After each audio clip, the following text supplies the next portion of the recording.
భారత స్వాతంత్ర సమరంలో అగ్ని శిఖలుగా పేర్కొనబడిన విప్లవకారులు శ్రీ పండిత్ రామ్ ప్రసాద్ బిస్మిల్, అష్ఫాకుల్లా ఖాన్. ఈ ఇరువురు ఉత్తరప్రదేశ్ రాష్ట్రం షాజహాన్పూర్లో జన్మించారు.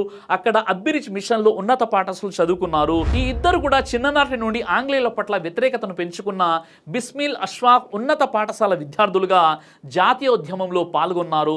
1922 ఫిబ్రవరి 9న ఉత్తరప్రదేశ్ రాష్ట్రంలోని చౌరీ చౌరా పోలీస్ స్టేషన్ను ఆగ్రహించిన ప్రజలు తగలబెట్టారు. ఈ దుస్సంఘటన దృష్ట్యా మహాత్మా గాంధీ సత్యాగ్రహ ఉద్యమాన్ని విరమించారు.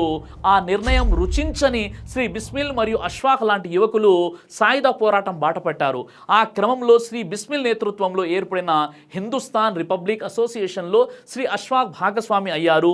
ఈ విప్లవం దళం నిర్వహించిన కార్యక్రమంలో అష్ఫాకుల్లా ఖాన్ ప్రధాన భూమిక నిర్వహించారు. 1925 ఆగస్టు 9న హిందుస్థాన్ రిపబ్లిక్ అసోసియేషన్ నిర్వహించిన కాకోరి రైలు సంఘటన ఆంగ్ల అధికారుల గుండెల్లో గుబులు రేపింది. ఈ సంఘటనకు శ్రీ బిస్మిల్ నేతృత్వం వహించగా శ్రీ అష్ఫాక్ మరో 8 మంది విప్లవకారులు ప్రధాన పాత్ర నిర్వహించారు. ఆ సంఘటన తర్వాత ఆంగ్ల ప్రభుత్వం విప్లవకారుల మీద విరుచుకుపడి పలువురిని అరెస్టు చేసి విచారణ జరిపించింది.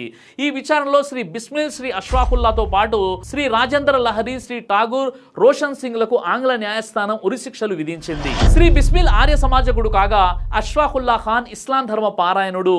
మాతృభూమి విముక్తి పోరాటానికి అంకితమైన ఈ వేరువేరు మతస్థులకు మతం, ధార్మిక భావాలు ఏ మాత్రం అడ్డు రాలేదు. ఆ రోజుల్లో బిస్మిల్, అష్ఫాక్ హిందూ ముస్లింల ఐక్యతకు ప్రతిరూపాలుగా నిలిచారు.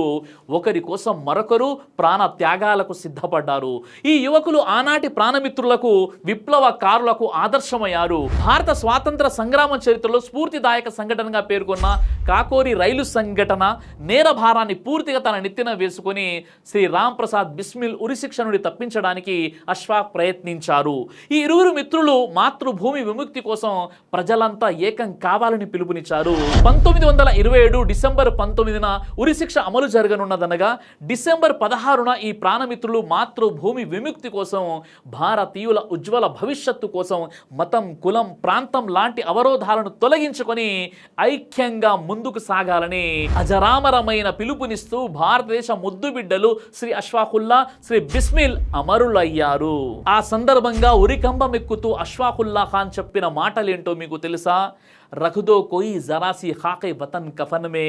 నేను చనిపోయిన తర్వాత ఎవరైనా నేను పుట్టిన నేల మట్టిని నా శవ వస్త్రంలో పెట్టండి అని చివరి కోరిక కోరుకున్నాడు అష్ఫాకుల్లా ఖాన్. ఈనాడు మన దేశంలో ప్రస్తుతం సాగుతున్న హిందూ ముస్లిం వివాదాలు, ఆ వివాదాల నుండి పుట్టుకొస్తున్న సంఘర్షణ వాతావరణం మనకు ఏమాత్రం మంచిది కాదు సోదరులారా. ఈ నేపథ్యంలో మన దేశంలోని ప్రధాన సాంఘిక జన సముదాయాల మధ్య అఘాతం ఏర్పడి తద్వారా అవాంఛనీయ వాతావరణం అలముకోగల పరిస్థితులు కనిపిస్తున్నాయి. ఈ సంక్షోభిత వాతావరణం అమర యోధుల ఆకాంక్షలకు విరుద్ధం. మాతృభూమి విముక్తి కోరుతూ దాని ఉజ్వల భవిష్యత్తును ఆకాంక్షిస్తూ ఉరి తాళ్లను పూల హారాలుగా స్వీకరించిన ఆ విప్లవకారుల మనోవాంఛలకు పూర్తిగా వ్యతిరేకం. ఈ విషమయ వాతావరణం నుండి మనల్ని మనం విముక్తి చేసుకోవాలి. ప్రస్తుతం మనల్ని చుట్టుముడుతున్న పలు సాంఘిక, ఆర్థిక, రాజకీయ అరిష్టాల విషాదం నుండి విముక్తం గావించుకొని భవ్య భారత నిర్మాణం దిశగా పరుగులెత్తాలంటే ఆనాటి యోధుల త్యాగాలను, పోరాట పటిమను మనం ఆదర్శంగా తీసుకోవాలి. ఆ వీరపుత్రుల ఆకాంక్షలకు అనుగుణంగా ఐక్యంగా నిలవాలి. మతం, కులం, ప్రాంతాలకు అతీతంగా మనం ఏకమై ముందుకు సాగాలి.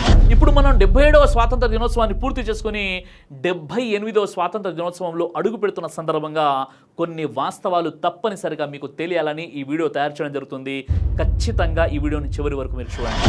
బ్రిటిష్ సామ్రాజ్యవాదుల్ని గడగడలాడించి జాతి, మత, కుల వివక్షకు దూరంగా యావత్ భారత ప్రజలను సమీకరించి భారత తొలి స్వాతంత్ర సమరానికి నాంది వాచకం పలికిన మొఘలాయి చక్రవర్తులలో తొలితరం యోధులలో ఒకరైన బహదూర్ షా జఫర్ విరోచితంగా పోరాడుతూ తెల్లవాడి సేనలకు బందీ అయి రంగూన్ జైల్లో మగ్గుతూ ప్రాణాలు విడుస్తూ రాసిన కవితలలో తనను తాను సంబోధించుకుంటూ ఇచ్చిన సందేశం ఏమిటి ఒక్కసారి మీరు ఆలోచించండి. ఓరి జాఫర్, నువ్వెంతటి దుర్ద దురదృష్టవంతుడివిరా, నువ్వెంతగానో ప్రేమించిన నీ మాతృభూమిలోని నీ సమాధి కోసం 2 గజాల చోటు కూడా నీవు నోచుకోలేదు కదా అని జాఫర్ లాంటి మొగలాయి ముస్లిం యోధులు భారతదేశాన్ని తమ మాతృదేశంగా, తమ పుట్టినిల్లుగా భావించుకొని రాజ్యాల ప్రజల రక్షణకు త్యాగాలు చేసిన వీరఘట్టాలను మరిచి దేశంలోని ముస్లింలను ఎక్కడి నుంచో వచ్చిన వారు కాబట్టి వారికి భారతదేశంలో స్థానం లేదని, భారతీయ ఉమ్మడి సంస్కృతిని ఇప్పటికీ గుర్తించి గౌరవించడానికి కొంతమంది మతోన్మాదులు నిరాకరిస్తున్నారు. మనస్సు సంకుచితమైన కొద్దీ ఛాందసం పెరుగుతుంది, ఛాందసానికి కళ్ళు మూతలు పడతాయి, కళ్ళు మూతలు పడిన కొద్దీ మానవ చరిత్రకు, ప్రజలకు, దేశాల స్వాతంత్ర సమరాలకు, విరోచిత సంగ్రామాలకు, వాటి నిర్వహించిన యోధులకు వక్ర భాషలు పుడతాయి. సుప్రసిద్ధ భారత సాధికార చరిత్రకారుల్లో ఒకరైన ఆర్సి మజుందార్ చెప్పినట్టు భారతదేశ స్వాతంత్ర సమర చరిత్రకు అనేక వక్రీకరణలు జరిగాయి. ఈ మహాసంగ్రామం ఒక్క నేత వల్లనో, ఒక్క రాజకీయ పక్షం వల్లనో పరిసమాప్తికి వచ్చింది కాదు, ఏ ఒక్కరి త్యాగాల వల్లనో వచ్చింది కాదు, ఏ ఒక్కరి కనుసన్నులలో చరిత్ర సృష్టించుకున్నది కాదు. ఈ మహాసంగ్రామంలో యావత్ భారత ప్రజలు పాల్గొన్నారు. వీరిలో భారతదేశంలోని భిన్న మతాలకు, విభిన్న సంస్కృతులకు, వివిధ భాష మత మైనారిటీలకు చెందిన ప్రజలున్నారు. సింధు శబ్దాన్ని నోరు తిరగక పర్షియన్లు సాకారానికి బదులు హాకారం వాడడం వల్ల, హిందూగా మార్చడం వల్ల దేశ సమైక్యతా భావానికి మతోన్మాదులు, మత ఛాందసుల వల్ల ఎంతటి చేటు వచ్చిందో గమనిస్తూనే ఉన్నాం. శబ్దంలో వచ్చిన వర్ణ సంకరం ఆధారంగా దేశీయ ఛాందస వర్గాలు దేశ ప్రజల నెత్తిన కుల వ్యవస్థను కృత్రిమ వర్ణ వ్యవస్థగానే మార్చి కూర్చున్నారు. వెరసి ఈ పరిణామాల ఫలితం దేశ చరిత్రను వక్రీకరించడంగా మారింది. ఏ విదేశీ పోగడలంటే ఈ ఛాందస వర్గం ఏవగించుకున్నట్టు పైకి కనిపిస్తుందో అదే వర్గం బ్రిటిషు సామ్రాజ్యవాదులు విభజించి పాలించే తమ విధానానికి అనుగుణంగా స్టూవర్ట్ మిల్ ద్వారా భారతదేశ చరిత్రను మత ప్రాతిపదిక పైన 3 యుగాలకు విభజించగా దాన్ని తలకెత్తుకున్నారు. అవి హిందూ, ముస్లిం, బ్రిటిష్ యుగాలన్న కాల విభజన ద్వారా భారత మానవ కథ ఉద్ధాన పతనాలను అంచనా వేయసాగారు. దాని ఫలితంగానే మతోన్మాద ఛాందస్సులు భారత స్వాతంత్ర సంగ్రామం చరిత్రలో ముస్లింల పాత్రను, వారి యోధుల త్యాగాలను విస్మరిస్తూ తమ వ్యతిరేక ప్రచారాన్ని విస్మరిస్తూనే ఉన్నారు. దాని ఫలితంగానే మతోన్మాద ఛాందస్సులు భారత స్వాతంత్ర సంగ్రామం చరిత్రలో ముస్లింల పాత్రను, వారి యోధుల త్యాగాలను విస్మరిస్తూ తమ వ్యతిరేక ప్రచారాన్ని విస్తరిస్తూ వస్తున్నారు. పరిశోధకులు చరిత్ర అధ్యయనానికి అందని విషయాలను కూడా మసిపూసి మారేడుకాయ చేసేస్తున్నారు. ప్రామాణిక చరిత్ర గ్రంథాలను, పాఠ్య గ్రంథాలను ఛాందస ధోరణి నుంచి తెరగా రాయడానికి ప్రయత్నిస్తూ వచ్చారు. స్వాతంత్ర సంగ్రామంలో సిరాజుద్దౌలా నుంచి అమానుల్లా ఖాన్ దాకా, జహీరుద్దీన్ మొఘల్ నుండి జియావుద్దీన్ షేక్ వరకు భారత ప్రథమ స్వాతంత్ర సంగ్రామంలో మడం తిప్పని ముస్లిం మహావీరులు ఎందరో ఉన్నారు. రాజులు, తరాజులు, చక్రవర్తులు హిందువులైనా ముస్లింలైనా ప్రజా బాహుల్యాన్ని దోచుకున్న వాళ్ళే. సామ్రాజ్య విస్తరణలో ఎవరూ మినహాయింపు కాదు.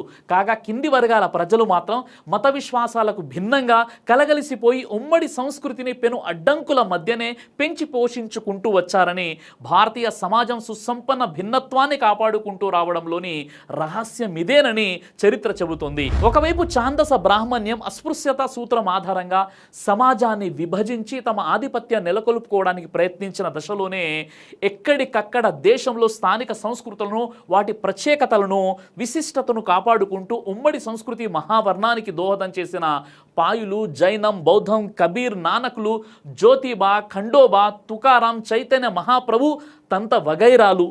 అలాగే కాలక్రమంలో మలబారు, కోస్తాలో ఉన్న ప్రజలకు అరబ్బులకు మధ్య వర్తక వాణిజ్యాలు విస్తారంగా జరిగాయి. ఆ మాటకొస్తే అరబ్బుల వలస ద్వారానే ఇస్లాం ఇండియాలోనే ప్రవేశించింది. అరబ్ వర్తకుల కోసం కోస్తాలో అనేక మంది రాజులు స్వయంగా మసీదులు, ప్రార్థన ఆలయాలను కట్టించారు. అప్పటికే స్థానికంగా ఉన్న ముస్లింలు అరబ్బులతో సంపర్కత పెంచుకున్నారు. మొఘలాయిల రాకతో దేశ రాజకీయ రంగంలో పెను మార్పులు వచ్చాయి. మతపరంగా చూస్తే ఇస్లాము స్థానిక హిందూ సాంప్రదాయాల మధ్య అదాన ప్రదానాలు పెరిగాయి. ఈ పరిణామం సూఫీ యోగం, భక్తి ఉద్యమాలు పేద ప్రజానికంలో పాతుకుపోయాయి. ఇస్లాంలోని అతి ఛాందస వర్గం నుంచి విడబడిన సూఫీలు ఇస్లాంలోని ఆధ్యాత్మికం వైపు కొందరు, హైందవంలోని ఆధ్యాత్మికం వైపు కొందరు మొగ్గారు. కాగా కాలక్రమంలో హిందువులకు, ముస్లింలకు మధ్య విభేదాలు, తగాదాలు తలెత్తడం అన్నది బ్రిటిష్ సామ్రాజ్యవాదుల ప్రవేశంతోనే ప్రారంభమైంది. సర్ విలియం మూర్ లాంటి బ్రిటిష్ గవర్నర్లు, విన్సెంట్ స్మిత్ లాంటి పాశ్చాత్య చరిత్రకారులు చరిత్ర వక్రీకరణకు బీజాలు నాటారు. ముస్లింల గురించి, ఇస్లాం గురించి మతపరంగా తప్పుడు భాష్యాలను వ్యాప్తి చేశారు. ముస్లింల పైన హిందువులకు ద్వేషం కలిగేలా ప్రచారం చేశారు కూడా. ఈ విష ప్రచారం ఆధారంగా హిందువులలో ముస్లిం వ్యతిరేక మేధావి వర్గం తలెత్తడానికి పునాదులు వేసింది. ఈ విష ప్రచారం మన జాతీయోద్యమాన్ని కూడా ఒక మేరకు ప్రభావితం చేస్తూ వచ్చింది. దాని ఫలితమే పొరపొచ్చాలు కలగడం, అవి దేశ విభజన పేరిట ఉపఖండ వాతావరణాన్ని మొత్తంగా కలుషితం చేయడము. అంతేకాదు హిందువులు, ముస్లింలు, సిక్కులు, పార్సీలు, సింధీలు, బౌద్ధులు, జైనులు, క్రైస్తవులు వగైరా విభిన్న మత, భాష, సంస్కృతుల సమూహారంగా ఉన్న భారతీయ ఉమ్మడి సంస్కృతికి చెందిన ప్రజలు, వివిధ రాజకీయ పక్షాలు, కాంగ్రెస్ కమ్యూనిస్టులు, సోషలిస్టులు, కాంగ్రెస్ సోషలిస్టులు, forward bloc, revolutionary socialist party వగైరా భారత జాతీయ ఉద్యమంలో ప్రముఖ పాత్ర వహించగా ఒక్క కాంగ్రెస్ పార్టీ, గాంధీజీలు ఒక్కరే ఉద్యమాన్ని నిర్వహించినట్లు ప్రచారం చేసుకోవడాన్ని చరిత్రకారుడు Majumdar 3 Phase of India's Struggle for Freedom అన్న గ్రంథంలో విమర్శించారు. ఇది 1961లో రచించడం జరిగింది. గాంధీజీ జాతీయోద్యమంలో ప్రవేశించే నాటికి హోమ్ రూల్ ఉద్యమం ద్వారా బాల గంగాధర్ తిలక్, అనిబిసెంట్ అరవింద సహాయ నిరాకరోద్యమానికి బలమైన పునాదులు నిర్మించినప్పటికీ వీరి ఊసే నాటి కాంగ్రెస్ ఎత్తలేదని రాశాడు కూడా ఆయన. అందువల్ల జాతీయోద్యమంలో ఇతర కాంగ్రెసేతర నాన్ కాంగ్రెస్ పక్షాల పాత్రను తక్కువ చేయడానికి చేసిన ప్రయత్నంతో పాటు జాతీయోద్యమంలో మైనారిటీల పాత్రను కూడా తక్కువ చేసి చూపడమో లేదా విస్మరించడమో జరిగింది. పని కట్టుకుని జరిగిన ఈ చారిత్రక వివక్ష వల్ల జరిగిన పని స్వాతంత్ర అనంతరం యువతరానికి భారత జాతీయోద్యమ చరిత్రలో ముస్లింల క్రియాశీలక పాత్రను ప్రాధాన్యత లేకుండా పోయింది. ఎందుకంటే ఈ చారిత్రక వివక్షకు పూర్వరంగం చాలా బలీనమైనదన్నది మర్చిపోరాదు. ఈ సందర్భంగా జాతీయోద్యమాలలో గాని ఇతర పోరాటాలలో గాని వీరులు ఉంటారు, భీరవులు ఉంటారు, లొంగుబాటుదారులు ఉంటారు. ఈ వైరుధ్యాన్ని మతాలకు, మత విశ్వాసాలకు అంటగట్టరాదు. ఆంగ్లేయులకు ఊడిగం చేసిన కొందరు హిందూ రాజులు ఉన్నట్టే బ్రిటిష్ సామ్రాజ్యవాదులకు సలాములు కొట్టి జో హుకుం చెప్పిన మొగలాయి ముస్లిం పాలకులు, నవాబులు ఉన్నారు. సామ్రాజ్యవాదుల్ని ఎదిరించి ప్రజా సమీకరణ ద్వారా దోపిడీ పాలకులను ముప్ప తిప్పలు పెట్టి 3 చెరువుల నీళ్లు తాగించిన హిందూ ముస్లిం వీరులు ఉన్నారు.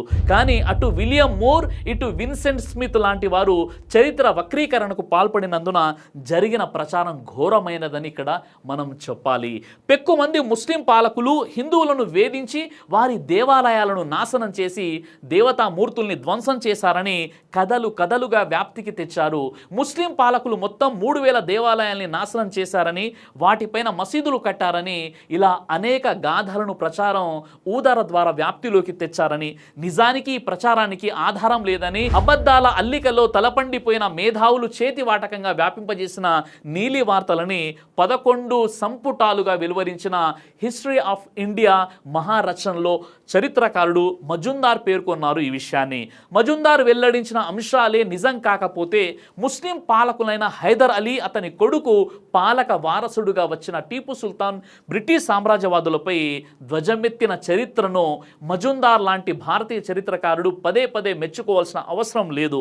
అంతేకాదు టీపు సుల్తాన్ మైసూరు పాలకుడుగా ఉన్న కాలంలో సుమారు 30 మంది హిందూ రాజులు బ్రిటిష్ సామ్రాజ్యవాదుల పట్ల లొంగుబాటును ప్రదర్శించగా టీపు సుల్తాన్ మహావీరుడుగా నిలిచి భారతదేశ పరువు ప్రతిష్టల్ని ఉన్నతంగా నిలిపిన పాలకుడని మరోరాదు ఈ సందర్భంగా. కానీ ఈ మాట నచ్చని ఛాందస సంఘ్ పరివార్ వర్గం టీపు మీద వచ్చిన టీవీ సీరియల్స్ ని వ్యతిరేకరించి విష ప్రచారం చేసి దాని ప్రసారాన్ని అడ్డుకోవడానికి ప్రయత్నించారు కూడా. అంతేకాదు భారతదేశ స్వాతంత్రానికి ప్రమాదం దాపురించిందని మొట్టమొదటిగా గ్రహించి దేశాన్ని, ప్రజల్ని హెచ్చరించిన వారు పూనా పాలకుడు నానా ఫర్నవీజ్, మైసూరు పాలకుడు హైదర్ అలీని ఎంతమందికి తెలుసు? అలాగే ఈ రోజున హిందుత్వ నినాదంతో, మత వివక్షతో మైనారిటీలలో అభద్ర భావాన్ని వ్యాప్తి చేసి సమాజంలో అశాంతికి కారణమవుతున్న సంఘ్ పరివార్ నాయకత్వం అదే హిందుత్వకు, హిందూ రాష్ట్ర నిర్మాణానికి ఏ సావర్కర్ కారకుడయ్యాడో అదే సావర్కర్ సహితం 1857 తొలి స్వాతంత్ర సంగ్రామంలో ముస్లింల త్యాగనిరతి, వారి యొక్క పాత్రను ప్రశంసిస్తూ తన స్వాతంత్ర చరిత్ర గ్రంథంలో రాయలేదంటారా? తంజావూరు, తమిళనాడు, మన్నాడ్, మైసూర్, రాయగఢ్, సహ్యాద్రి, దివానే ఖాన్, ఢిల్లీ పాలకులంతా ముస్లింలు. ఇండియాలో ఆవిష్కరించుకుంటున్న సంగ్రామ రంగంలో పాల్గొంటున్న పాత్రదారులని ఎందుకు కీర్తించవలసి వచ్చింది? బహదూర్ షా జఫర్ తన అవసాన దశలో రచించిన కవితల్లో పేర్కొన్నట్లు తామంతా ఈ మాతృభూమి బిడ్డలేనని, ఈ పాలకులు భావించారు గనుకనే బ్రిటిష్ వాళ్ళపై కత్తి దూసిన సిరాజుద్దౌలా పట్ల విద్రోహిగా మారిన మీర్ జాఫర్ లాగానే అవధ్ నవాబు లాంటి వాళ్ళు, జీనత్ మహల్ లాంటి బ్రిటిష్ వాళ్లకు దాసోహం అన్న విద్రోహులు ఉంటారు.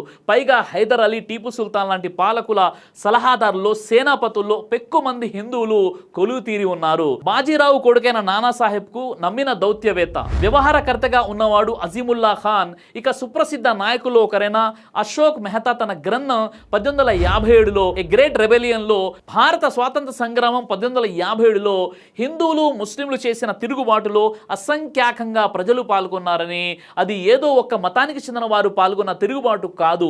అయితే చారిత్రక కారణాల వల్ల బ్రిటిష్ వ్యతిరేక శక్తులుగా హిందువుల కన్నా ముస్లింలే సమరశీల శక్తులుగా అవతరించారని చెప్పాడు. కనుకనే మెత్తగగా కనిపించే హిందువుల కన్నా ముస్లింలంటేనే బ్రిటిష్ వాళ్ళు ఎక్కువగా భయపడేవారని రాశాడు. అంతేగాక ఆయన ఇంకా ఇలా అన్నాడు, ఈ స్వాతంత్ర సమరంలో బ్రిటిష్ వాళ్ళ దమనకాండ నిర్బంధ విధానం ముస్లింల పైన పడినంతగా ఎవరి మీద పడలేదు. ఈ తిరుగుబాటులో పాల్గొన్న ముస్లిం నాయకుల్లో పెక్కు మంది ఉరికంబాలెక్కారు లేదా ప్రవాసంలో గడిపారు. ఈ సమరంలో పాల్గొన్న ముస్లింల ఆస్తుల్ని భారీ ఎత్తున బ్రిటిష్ ప్రభుత్వం జప్తు చేసింది. ఢిల్లీని తిరిగి స్వాధీనం చేసుకున్న బ్రిటిష్ పాలకులు హిందువులను మాత్రం కొద్ది నెలల్లోనే తిరిగి ఇళ్లను చేరుకోవడానికి అనుమతించారు. కానీ ముస్లిం ప్రజల్ని మాత్రం మొత్తంగా స్వస్థలాలను కూడా రాకుండా బహిష్కరించారు. అలాగే ఢిల్లీ డివిజన్లోని ప్రతి ముస్లిం ఆస్తిలోని 4వ వంతు భాగాన్ని బ్రిటిష్ పాలకులు స్వాధీనం చేసుకుని హిందువులపై మాత్రం కేవలం 10% జరిమానా విధించారు. ఈ విధంగా ఆనాడు సామ్రాజ్యవాద పాలకుల ఆగ్రహం అంతా ప్రధానంగా ముస్లింలపైనే కేంద్రీకరించింది. ఆనాడు అందరికన్నా కూడా యమయాతనలు పడిన వారు ముస్లింలే.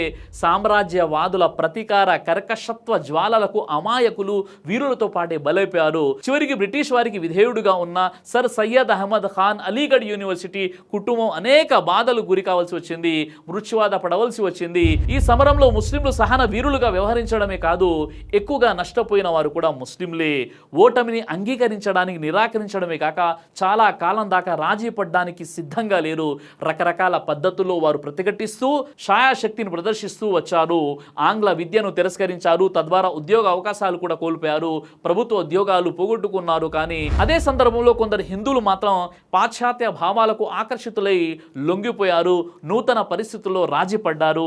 ఈ కార్యక్రమంలో ముస్లింలు ఏకాకి అయిపోయారు, సాంప్రదాయ విశ్వాసాలలో మునిగిపోయారు. ఇదంతా ఎందుకు చెప్పవలసిందంటే పాత గాథల్ని తవ్వడం కోసం కాదు మిత్రమా, ఉన్న చారిత్రక వాస్తవాలు ఎలా వక్రీకరించడం వల్ల భారతదేశ ఉమ్మడి సంస్కృతి విలువలకు, వాటి పోషణకు తగిన నారు పోసి నీరు పెట్టగల సెక్యులర్ భావాలకు, సమైక్యత దృక్పథానికి ఎంతటి చేటు మూడిందో చెప్పడం కోసమే, గుర్తు చేయడం కోసమే ఇవన్నీ విషయాలు మీ ముందు నేను చెప్తున్నాను.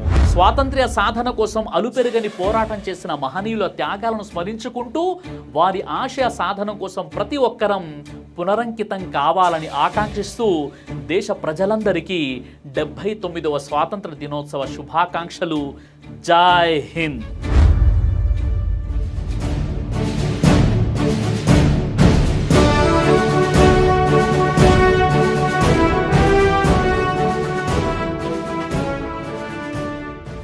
దైవ ప్రవక్త ముహమ్మద్ సల్లల్లాహు అలైహి వసల్లం వారు తెలియజేశారు, కడుపుకు సంబంధించినటువంటి అన్ని రకాల వ్యాధులకు అద్భుతమైనటువంటి ఔషధం తల్బీనా. ఇది దైవ ప్రవక్త వారి సున్నత్, మంచి ఆహారం, ఇమ్యూనిటీ బూస్టర్, ఇందులో షిఫా ఉంది. ఇది మంచి ఔషధంగా కూడా పనిచేస్తుంది. కాబట్టి పిల్లలు అయినా పెద్దలు అయినా ఎవరైనా దీనిని ఉపయోగించవచ్చు. అలాగే ఖురాన్లో దైవం తెలియజేశాడు, తేనెలో మీకు స్వస్థత ఉంది అని. కాబట్టి స్వచ్ఛమైనటువంటి ఫారెస్ట్ హనీ కోసం మీరు సంప్రదించండి. అలాగే పురుషుల కోసం ప్రత్యేకంగా తయారు చేయబడినటువంటి షాహీ హల్వా, ఇది లైంగిక సమస్యలను దూరం చేసి శృంగార సామర్థ్యాన్ని పెంచుతుంది, మీ దాంపత్య జీవితంలో మంచి అనుభూతినిస్తుంది. ఇందులో ఎలాంటి సైడ్ ఎఫెక్ట్స్ లేవు. ఇది కంప్లీట్ గా హెర్బల్ ప్రొడక్ట్స్ తో తయారు చేయబడినటువంటిది. కాబట్టి స్క్రీన్ పై కనిపిస్తున్నటువంటి ఈ నెంబర్స్ కి కాల్ చేసి మీరు ఇప్పుడే ఈ ప్రొడక్ట్స్ ని ఆర్డర్ చేసుకోవచ్చు. కొరియర్ ఫెసిలిటీ కూడా ఉంది. ఆలస్యం ఎందుకు, వెంటనే ఆర్డర్ చేయండి.